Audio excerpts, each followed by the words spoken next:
Mr. Llamas, sino? Sino ang girlfriend mo habang may asawa ka pa na ang kanyang initials ay HM? Bongga, may picture pa ako. This is a personal question. Are you a lesbian? Oh, you're not allowed to ask that of anybody. Because I just have to ask. How many inches is your penis? Pag-usapan natin itong si Auntie Claire Castro, no?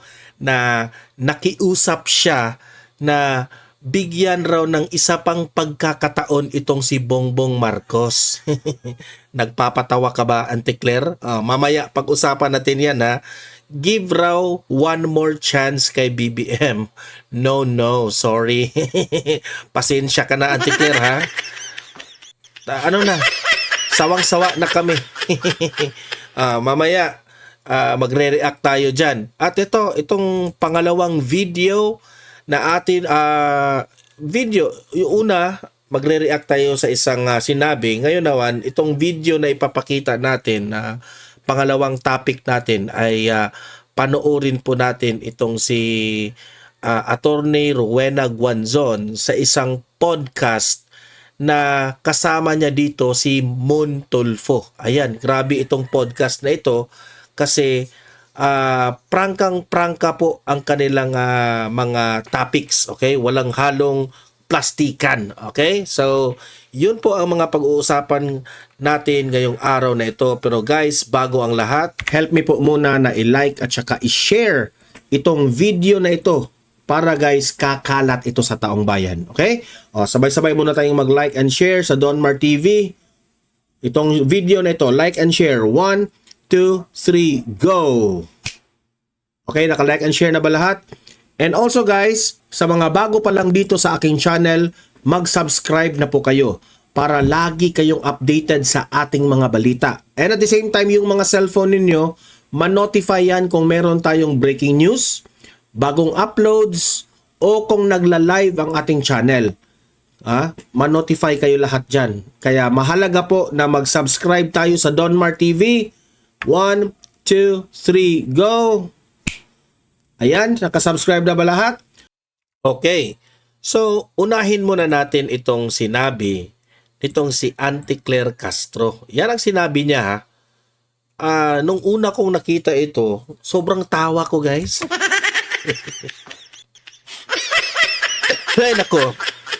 Para bang sinabi ko, wala ka na bang ibang naisip dito, Auntie Claire? Ito na ba yung solusyon mo para tumaas ang rating ni BBM? Sabi ni Auntie Claire Castro dito na nakiusap sa publiko na bigyan ng isa pang pagkakataon ang administrasyong Marcos. Alam mo, Auntie Claire Castro, no? Okay man yung panawagan mo na bigyan pang pagkakataon si BBM. Pero, alam mo, Auntie Claire, 3 taon na po. 3 taon na po namin binigyan siya ng 3 taon na po siya namin inunawa. Okay? Pero wala pa ring nangyari. Wala. Magprangkahan tayo. Walang nangyari, guys. Walang nangyari. Anong ibig kong sabihin walang nangyari? Kung ano yung... Actually nga, maganda na nga yung leadership ni former President Duterte. Nung dumating itong si BBM, giniba niya. Giniba niya talaga. Yung war on drugs, no? Unti-unti naman ang bumabalik na naman. Yun ang isa sa mga sinisira ni BBM. Sabi ng iba, paano hindi babalik? Yung presidente natin bangag rin eh. Diba? So, yun ang argumento ng iba.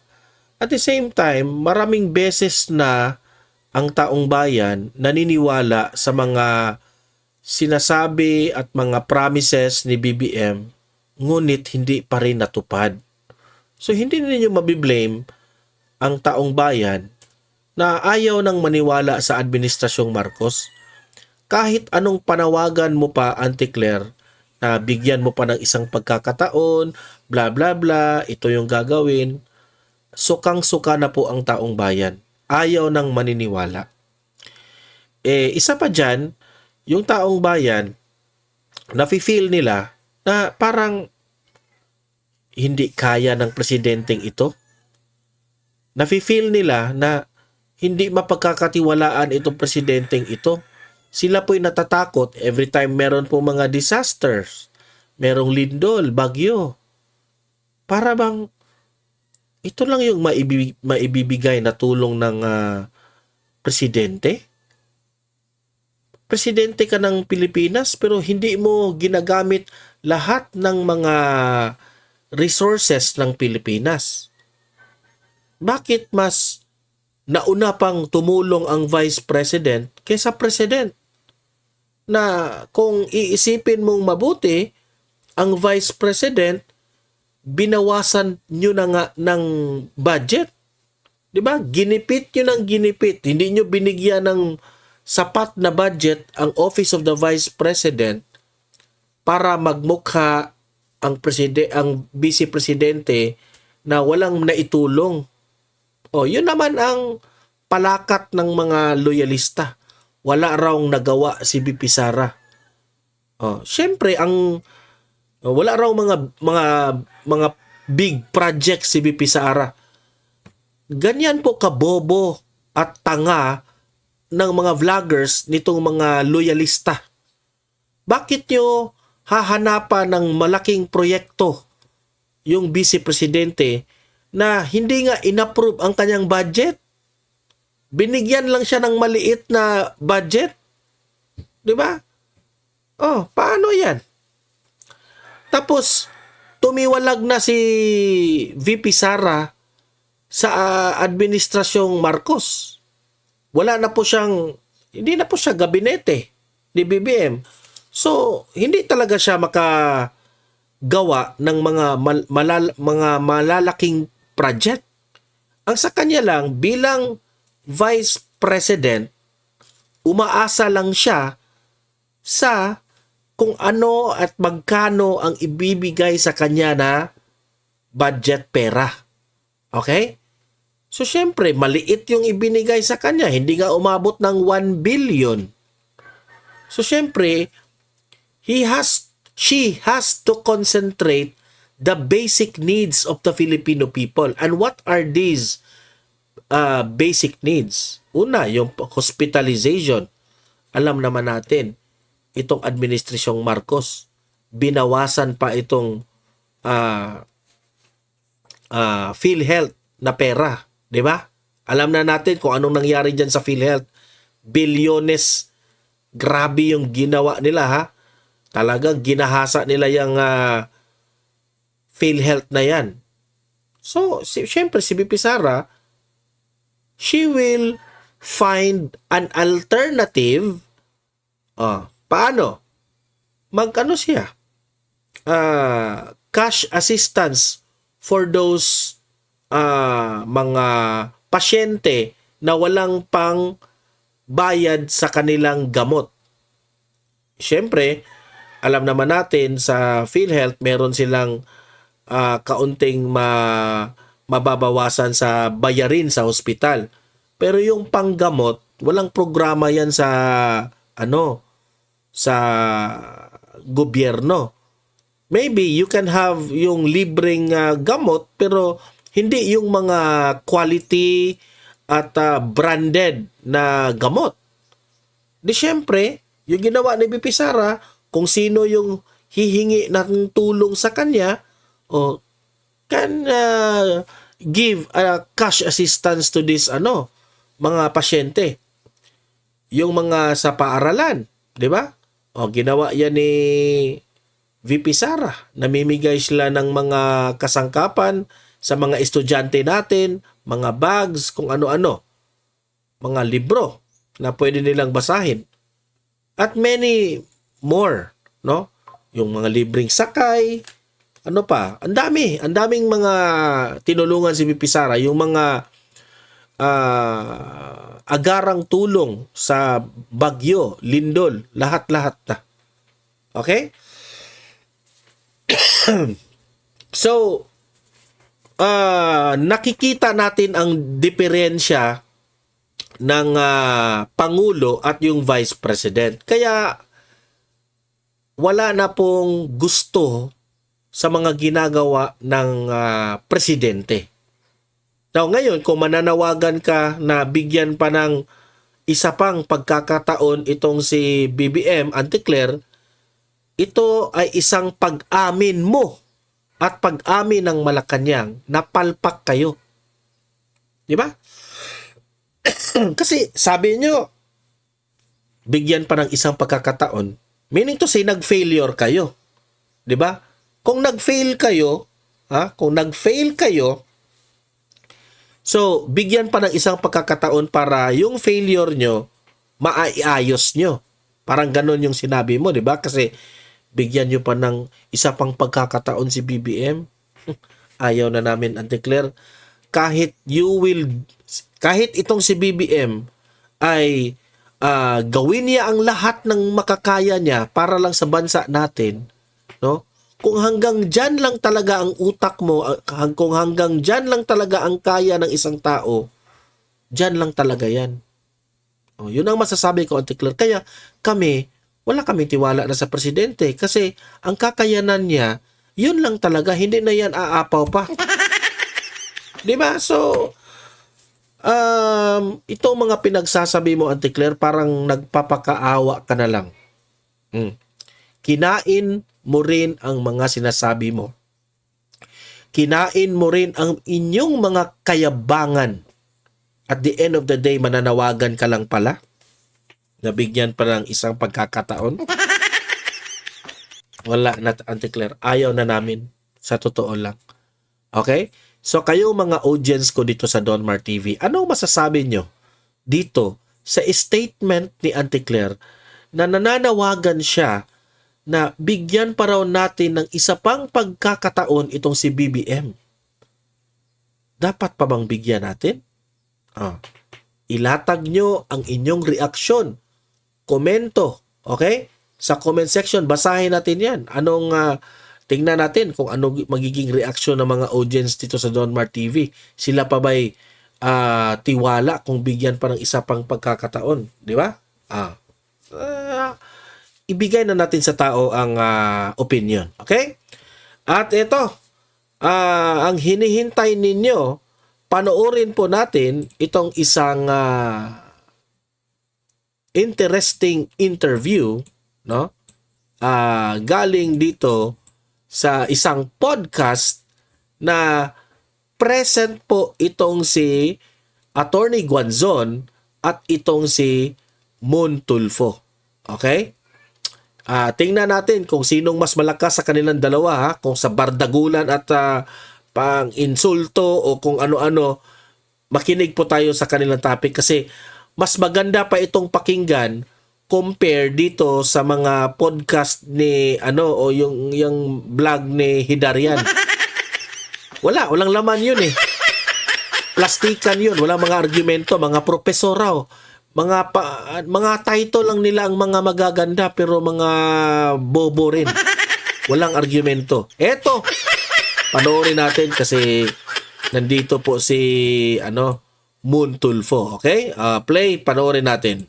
She is a Harvard graduate, a former commissioner of the Commission on Audit, a former commissioner of Commission on Elections, a former mayor of Cadiz City, and now the current flavor of the month, Attorney Rowena Guanzon. Attorney Guanzon, ikaw ba'y malditang matabobre na tita o just straight shooter? I'm actually very compassionate and cariñosa. You know, I'm Ilongga. Ilongga. It's just that I'm very frank and I hit people hard, when they're bad.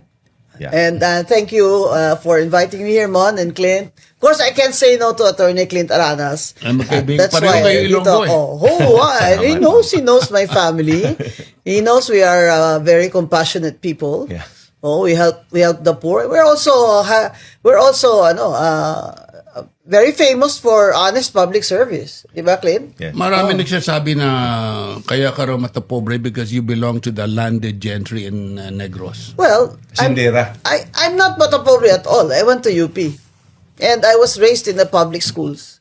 And my parents always had the heart for the poor and opened our house and gates for everyone. Kung sinong gustong kumain o walang bigas sa bahay nila because my mother was board member. Ano nangyari doon sa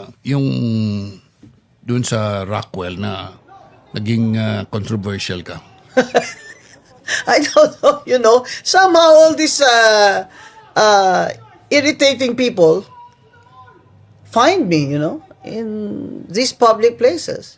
This Chinese-looking guy, 1 meter away ako, I hang out in Rockwell. Marami akong mga kilala doon. We're seniors, retired, So, I ate something, spicy. So I went down and I said, I'll drink maybe, I'll find water here in the mga cookie store. Ganyan. So about a meter away, layo naman siya sa akin. No, sabi ko, may cookie, siguro may water dito. So I waited kasi may vendor na service dun sa dalawang babae at lalaki. Tapos naubo ako. Naubo kasi spicy nga eh. I don't have a cough, di ba? I know when I have a cough, I'll stay home, di ba? Naubo ako. Kumano na I turned away.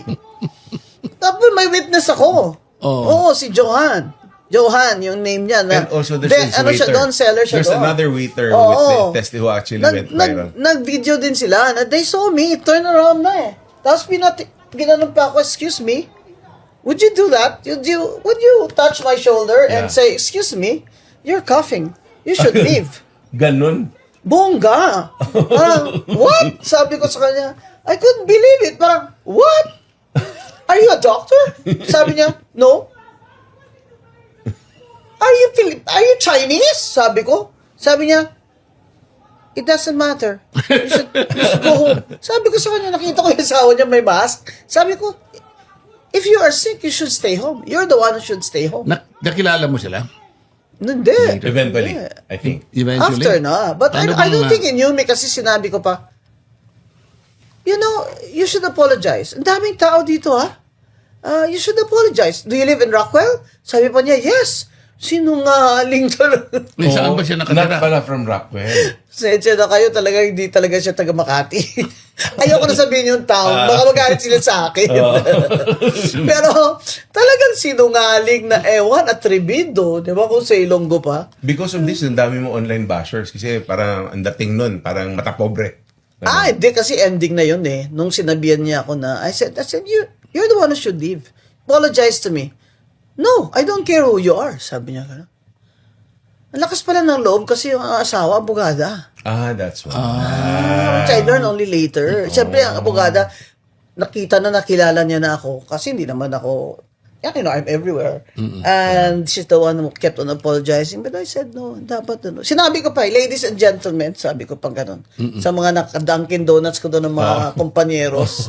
Ladies and gentlemen, this man just told me to leave the mall because I coughed once. Do you think he's correct? English, I said. Kasi nag-English eh. Sumagot ang mga tao eh, no.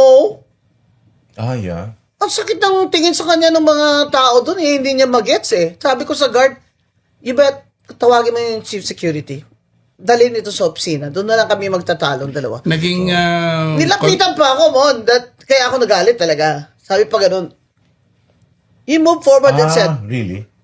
why, you don't have money to buy a mask? Ay, you dip. sabi niya? Kung sa Ilonggo pa ako. Sabi niya? Sila pala matapobre, ha? ang sabi, Minamata-mata ka? Ang sabi mo kasi, mayroon ka bang Rolex? Mayroon ka bang Gucci? That's the towards the end part. Nung nagalit na ako when he said that. Oo. Na wala akong pera bumili ng mask. Kaya... Sabi ko, mata pobre ka.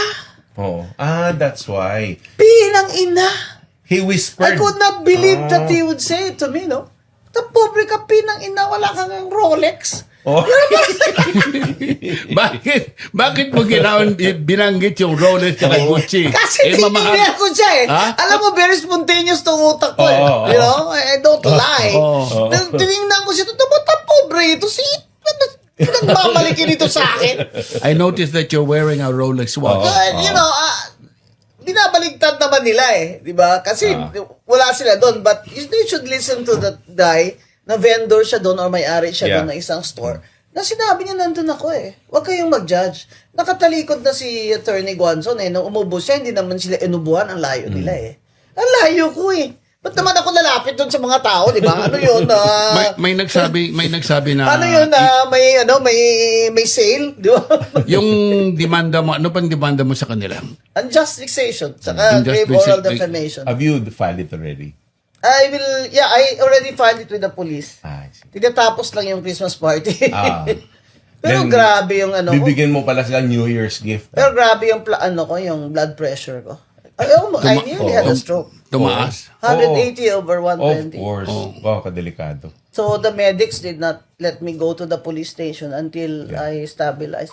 The wife was trying to apologize to me in the police substation. And I told, dinala ba kayo sa pulisya? Sa siya police pinadala station? ko. I called for policemen. Tsaka dinala sila doon. I followed. The wife spoke with me. She works for a bank. Sabi ko sa kanya, kaya malakas pala ang loob, bugada ka pala. Sabi ko, ano ba yan? Ano ba yung lalaki? Ano bang trabaho? Tinanong ko nga asawa eh. Sabi ko sa kanya, ano bang negosyo niya? Anong trabaho niyan? Sabi niya, hehe. Tumawa lang yung asawa. Chinese ba talaga Oh, sila? Chinese talaga eh. Tumawa yung babae, sabi ko, walang trabaho to. No. Sabi ko, Walang trabaho, sabi baka ko, businessman. Attorney, pabigat yan sa'yo. Ba't mo naman, iwanan mo na yan. Sabi ko, sinabi ko ba yun? Di ba nga pulis ka, tumawa eh.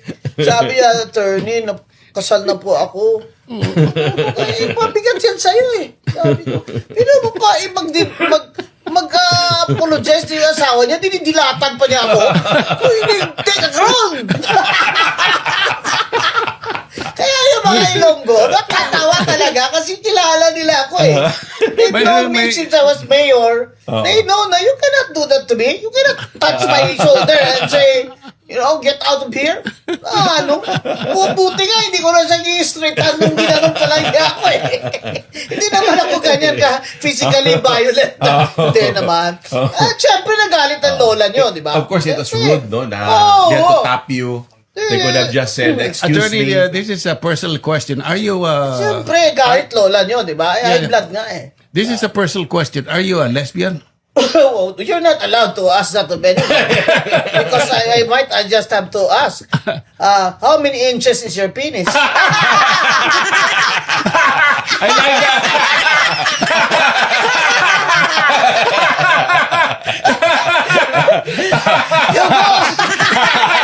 He's gonna behind the task.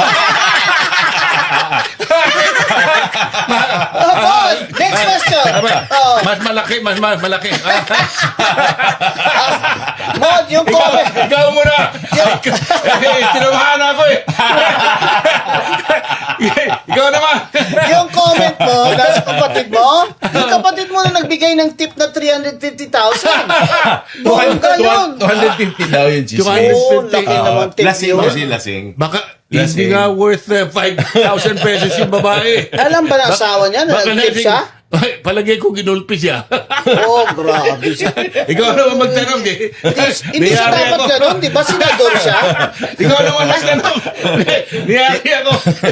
Tinitimpla ko nga eh. Kung ano tatanong ko eh.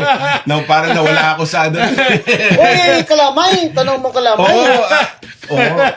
Attorney, ano bang nangyayari ngayon sa tingin mo tungkol sa, there was this issue na naglabas si Saldico on television or in his broadcast that sinasabi niya, si Lisa Araneta Marcos is also involved in the sugar scheme of making money of it, milking of sugar, and that's why sugar is so bad.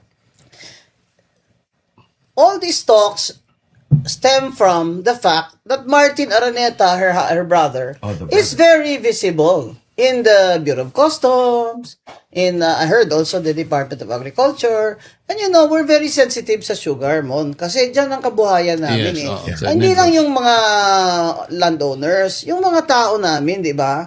Yung mga workers, di ba, na kailangan tama yung pangsweldo, yung healthcare nila, di ba?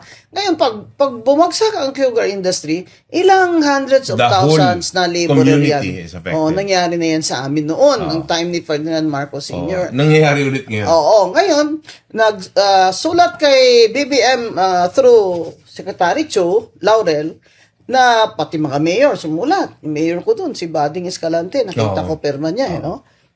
Na stop na ang importation ng sugar. Because it affects the pricing of Oo. our local sugar. Kasi naman, grabe, bakit naman mag-i-import ng sugar ang gobyerno? Eh, sobra na. Ang dami-dami ng hectares na planted into sugar. Yeah. Ibig sabihin talagang may gustong kumita. Ngayon, ang sabi nila, nabasa ko na naman, na they stopped it na, ang importation, for now. Kasi marami pa daw supply. No?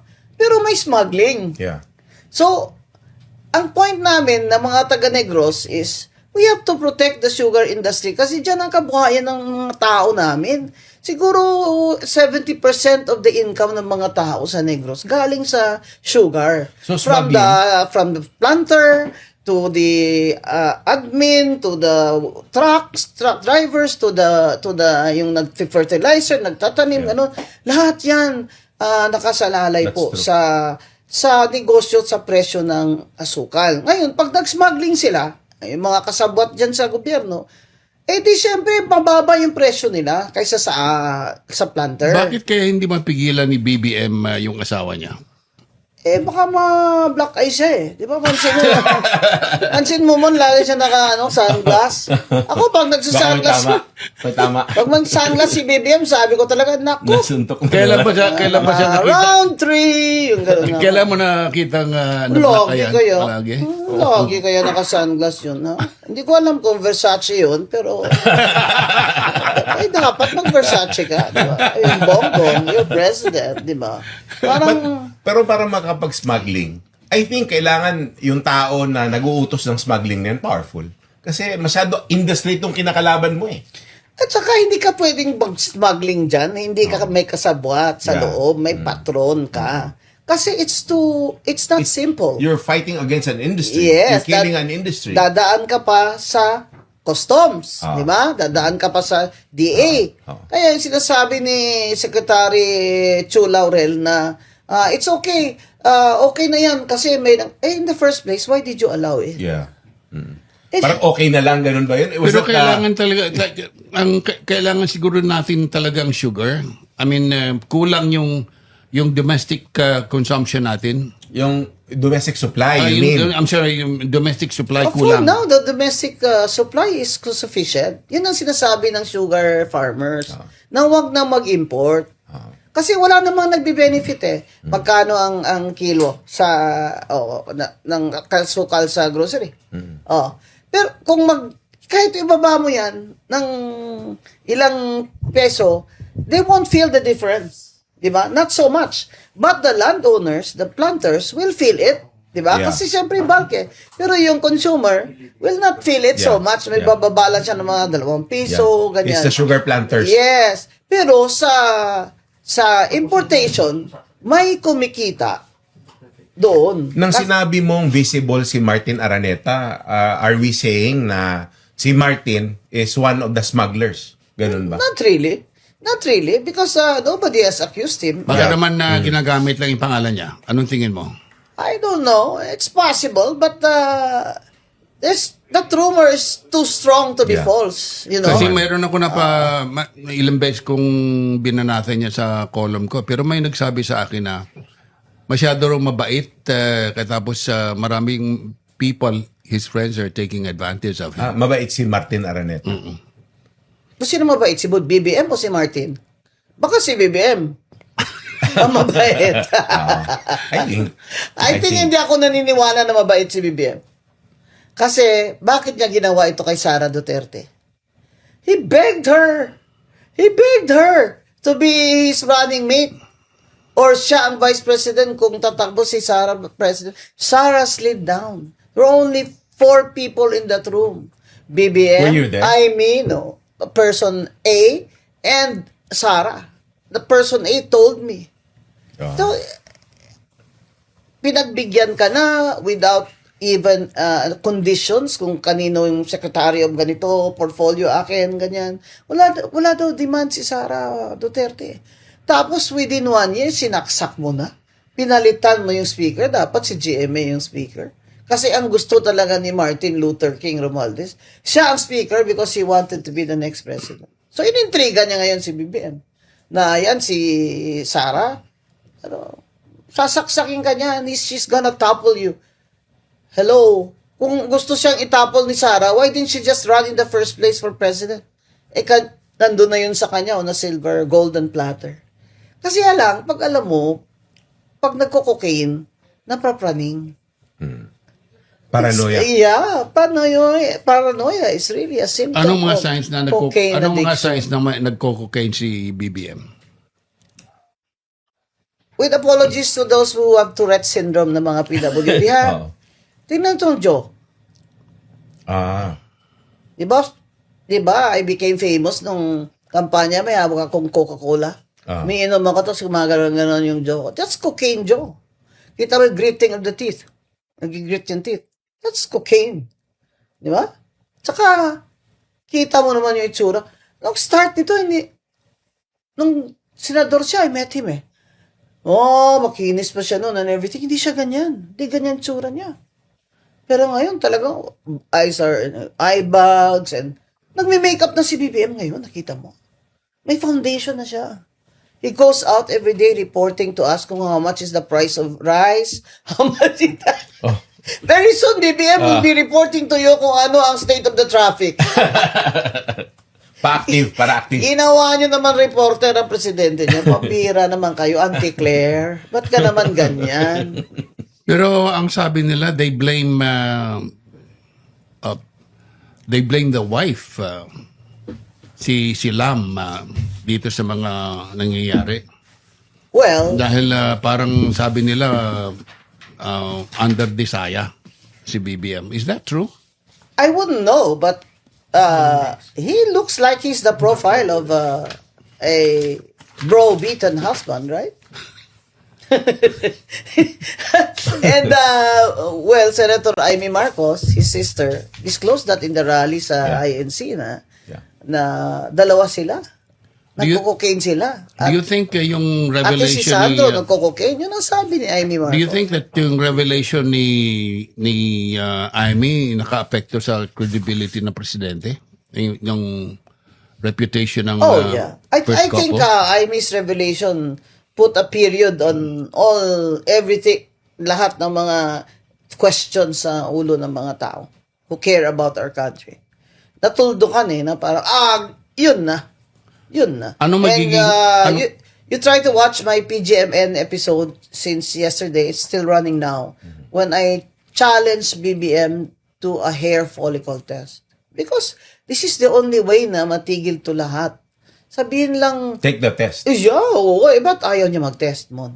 Anong magiging effect nito sa presidency ni BBM? Yung revelation ni Amy? Then people will be more convinced na talagang he has very poor decision-making skills because he is addicted to cocaine. Not only because he has no proper education. No degree. It's okay, if you don't have a degree, basta hindi ka nagsinungaling. Ha? Pero siya kasi, nagsinungaling siya. Na wala naman pala siya diploma. So, etong mga revelations ni Amy, ay shows na si BBM is an unreliable leader. Because he is addicted to cocaine. What kind of decisions is he making? Which proves to you na in the last 3 years, yun na nga. Yung mga decisions niya, palpak, failure. Kaya tayo, we are in this state. Pero mo ba naman, awayin mo ba naman yung China dun sa ASEAN? Wala pang presidente yung nagkaganon. Never. Di ba? Na pupunta ka sa ASEAN, magsispeech ka doon, alam mo na ang premier ng China nandun, binanatan niya yung China ngayon. Dahil sa ano daw, occupation doon sa Nilapitan Masinloc. naman niya Well, because he realized na mali siya. So, gapang siya doon, no? Gumapang siya. Gapang. Practically, gumapang siya doon eh. 3 seats away. Oh. Gumapang siya doon para nagpakumbaba siya doon. Hindi ba naman, anong ibig sabihin yan? Yan ba ang commander-in-chief nyo? General Browner? Kung biglang napaning yan at sinabi sa'yo, move your troops to Taiwan. Move your... Oo. Biro may Pilipino, manginmatay kayo dun sa Taiwan. Ano ba? Kalokohan. Hindi, We're not ready for that. nanginmatay na nga kayo dito sa NPA at sa ISIS eh. Pupunta pa kayo doon. But, you know, he's paranoid. And when you're president of a country, that's very, very dangerous. Attorney, sa tingin mo, tatapos ba si BBM sa term niya? You know, a few weeks ago, when I saw all the rallies, sabi ko, hindi to tatapos ng term niya. Hindi to abot ng January. Pero ngayon, pag hindi nag-rally uli, in the first 4 months next year, dapat mag-rally uli.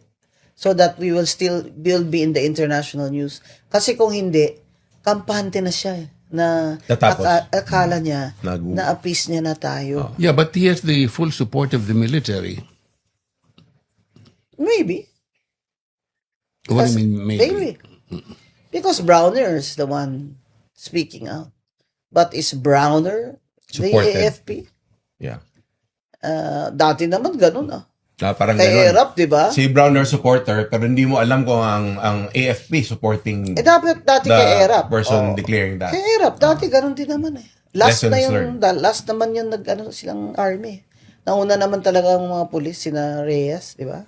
Sina DLG, Reyes, also from the Harvard Kennedy School. Tapos sina Waikoko, di ba? Yeah. So, Si White. ang ano lang dyan is, kailangan magprotesta uli. But imagine the Iglesia ni Cristo can mass up 1 million people in 2 days? Yeah. That's massive. Oo. Yung kaliwa naman, siguro mga 7,000 daw, sabi ng PNP sa Luneta. Pero ang kanila, resign BBM, Sara resign also, kanila. Gusto nila snap election. Yun naman grupo ni Risa Ontiveros. Pabor ka bang... Quiet lang sila. Kasi si Risa Ontiveros gustong tumakbo presidente. Pabor So ka ba baka na- sakaling maging ally siya ni BBM, di ba? Baka sakaling John Vic Risa. Under an admin party, ganun ba? Oh, why not? So wala na, hindi na opposition yung dilaw ngayon. Ganun ba? Hindi naman sila dilaw, ako ang dilaw. Okay. Di ba? We're the EDSA one, we're the Cory people, we're the ones who fought Marcos, di ba? The original. Ito kami yung dilawan, di ba? Yan si Risa Pero Ontiveros wala sa na kayo si- makabayan, they were not in EDSA. Because the left did not participate in EDSA. Di ba? They wanted a revolution. Di ba? Not election. So in the special elections in 86, hindi sila sumali. That's why hindi sila na-appoint, di ba? People like me na-appoint, di ba? Yung mga reformist pero Yeah. lumaban kay Marcos, tumulong kay Cory sa election. Yun ang mga dilawan. Sila hindi. Yes, the original dilawan Ngayon, sila. kakamping na pangalan nila during the Lenny election. Di ba? So, itong mga... So kakamping bago and ngayon yung dilawan, mga bata, magkaiba yan? so, many dilawans are also kakamping. Okay. Di ba? Kasi this is an older generation eh. Di ba? Ito na yung mga, ngayon, si Tenta na, mga ganun, mga anak na ano. Baby boomers. Oo. So, sila, yung mga Lenny na kampi kay Lenny, yun na yung, kasi kulay ni Lenny pink, kakamping. Di ba? Doon na yun sina Risa Ontiveros. But remember, Risa Ontiveros became senator nung very close sila ni Ronald Llamas, Llamas? Yeah. Ni Ronald Llamas, na presidential advisor ni President Pinoy. God rest his soul, he appointed me 2 times. Lamas ba pronunciation nun? Oh, okay. Kasi kung Espanyol ka talaga, hindi ka naman masyadong nag-emphasize ng lea. Yes, So, yes. Lams. Yeah. Oh, yeah. Yeah, So, paano mas. pronunciation? Yari si Lamas. Lamas Hindi, na. ano dyan is, kaya nga, di ba, the strong rumor is they were lovers, di ba? Na he was married but Risa Ontiveros was his lover. Now Risa is denying it. Oh, super deny. Super Oo, deny. dapat lang i-deny niya, kapangit man ni Lamas. Uy, kalaway-law. Ay, sus! You mentioned there are calls for snap election. Mag-resign yung dalawa, si Sara at saka si BBM. Are you in favor of it? Ako, resign si BBM. Hindi, si Sara. Pag-resign, Snap election. sa akin sa akin, the one who has power now, who bungled our economy and everything, the one who caused it all is BBM, not Sara. And sa akin, kaya nakafocus ako na BBM resign. Hindi ako BBM Sara. Kasi may constitutional succession eh. Yeah. Di ba? Masyado na magulo yan kung magsa-snap election ka Sa last pa. episode namin, talagang constitutional ang support Oo, namin. hindi pwede. Kasi constitution ang sa ligang batas ang nagpapastable sa country natin eh. Eto po, merong senaryo na pinapalabas ngayon na ini-impeach. I-impeach nila ulit si Sara Duterte. Ang iniisip nila na magkaroon ng perpetual disqualification para hindi makatakbo sa 2028. So, in my mind, kung ako si Sara Duterte or one of the advisors, I would say, Inday, mag-resign ka na as VP para hindi ka ma-impeach. Kasi kung didiinan ng kanyang kalaban, in my mind, didiinan na talagang habulin yung impeachment complaint against Sara Duterte, which they have the numbers in the House. Pag nagkaroon ng perpetual disqualification, that will be a legal issue in 2028. The question is Speaker Boji D willing to be a rubber stamp? Ayun ang... Because people are saying he's just a titular speaker. Yeah. The de facto speaker is Sandro Marcos. Sandro. Is Sandro Marcos. But Romualdez, whose ally is Puno, Puno wants to contest Boji D. Gloria, President GMA has already announced that she is still supporting D. Okay, now that's a block of votes there. So, is this impeachment complaint against VP Sara can succeed if Boji D is going to be a puppet. What do you think? What do you think about Boji D? Will he? I think mabait siya. Ano sila kasi they're mabait childhood nga. friends. Mabait talaga yung mga I'm not saying mabait hindi yan, sila political dynasty. Dynasty din sila. Ah. Now, for him to say na gusto niya ipasa yung anti-political dynasty law, there must be a catch. Di ba? And what's the catch? The catch is a very weak bill. Yeah, parang That's budol why, ng dating. yeah. Yeah. So, they cannot say na during his term, hindi siya, the people want anti-political dynasty and BBM is already saying na, yes, hindi naman, wala namang tatakbo na Marcos eh. Come on. Di ba? Parang, may boboto pa ba sa Marcos for president after this? Yan ang tanong sa mga Pilipino eh, na talagang, I think sinagot na ng Pilipino yan. I think sinagot na dito sa mga rally at sa mga social media. Yeah. Wala na to si Sandro. In his own province, mahirapan na siya dyan sa mga anak ni Aimee. Yeah. Di ba? Yes. Aimee actually Yeah. controls Ilocos. the Norte. province of Ilocos Norte. And Manong Chavit controls Ilocos Sur. At this point, I And think, there's inclined to Fariñas believe. who controls his district. Yes, They also. are all anti-BBM. Yes. What could have caused the rift between BBM and Aimee? Magkapatid eh. Aimee was the one who made the BBM Sara unity team Yes. possible. Yes. Yes. So malaki utong na loob niya sa atin niya, 'di ba? Kaso talagang wala nang ate-ate pag ano ka 'di ba? Bangag ka. Yan ang problema eh. Hindi na yan wala na yung mga filial relations sa kanila. Self lang nila yung nila. ratification Yung ang gusto malungkot nila. na- So, ito ang hindi mo naman masasabi na ginusto ni Amy na magbumalik sila para mangwarta sila uli. Oh. But I believe her when she said na gusto lang niya talaga and agree dapat doon si Bongbong, yun ang kanilang linya na babalik sila sa pagka-presidente To para vindicate the father. yes, to vindicate their father's name. Kaya dapat galingan niya. Eh, marami namang kumalas sa kanila because precisely in the 1 year lang, ito na. Grabe na, parang Olympic Games ng mga corruption sa House of Representatives. Pabilisan na. Grabe talaga yan si Martin Romualdez. Grabe. Parang sinabi- Managot yan. Alam mo, ang New Year's wish ko talaga, makulong yan si Martin Romualdez. I remember Ano, nung panahon ni gratification Digong, mayroon ako sinulat na si Digong may nag-contribute ng 65 million pesos Yes. So, kay Digong. Tumawag si Dominguez sa akin, sabi niya, patay tayo kay Guanzon.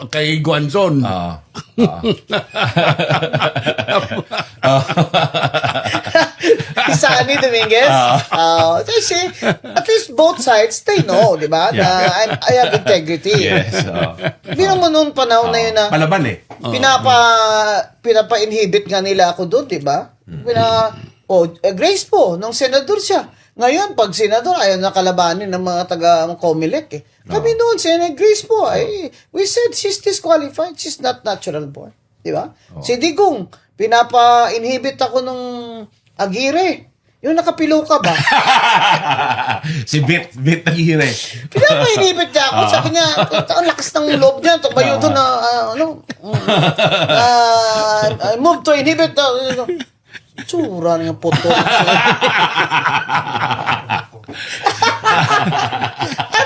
Sinabi ko talaga sa mga kasama ko sa First Division, hindi ako mag-inhibit.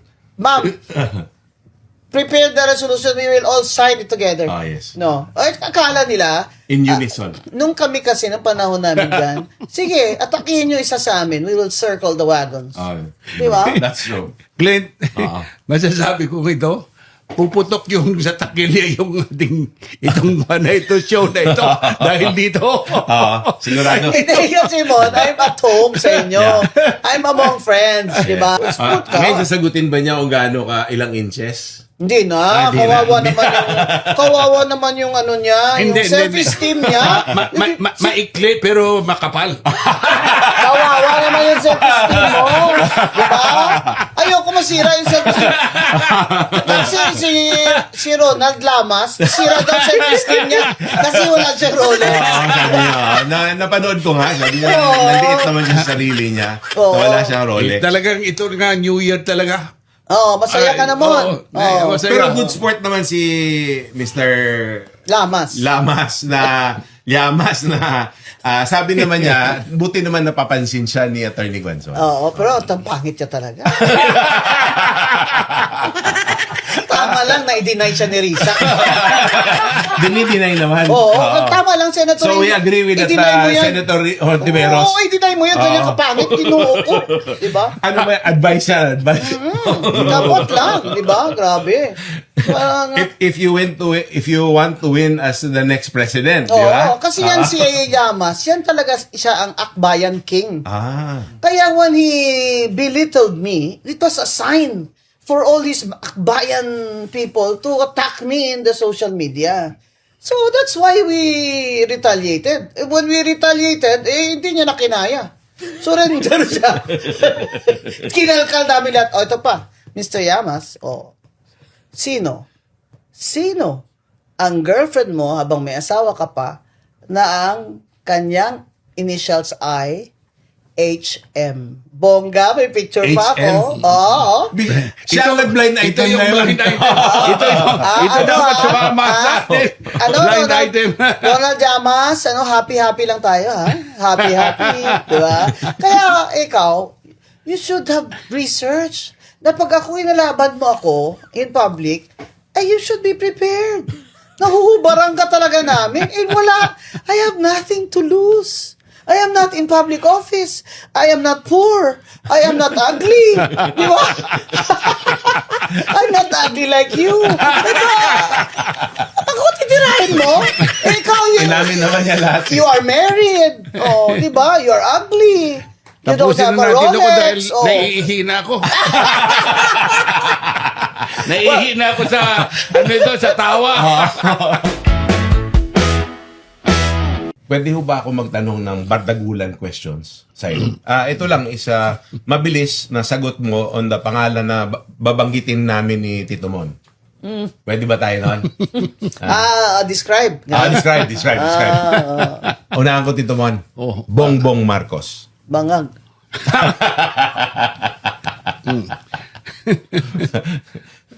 Liza Marcos. Sideways. Kasi pag naglalakad siya, sideways eh. Sara Duterte. Ostig, oh. Astig. Dahil bata. Kasi DDS. naman kaibigan mo kasi. Hindi ko kaibigan. We have never met. Kaya, Never kaya ko mo na-meet si sinasabing ano, si Sarah Astig. Astig talaga, di ba? You know, sabi niya, Matapang. sabi niya talaga dun sa ano, po.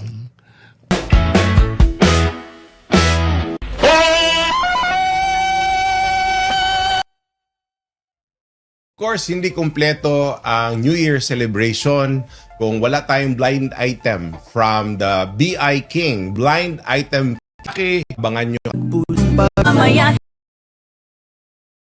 Okay, so ayan na pala Mayo. yung ending Jose. ng ito pero pang part 2 nito, no. Pero ayun, mag-comment kayo, mag-react kayo, no. Ang saya pala ng podcast nila, no.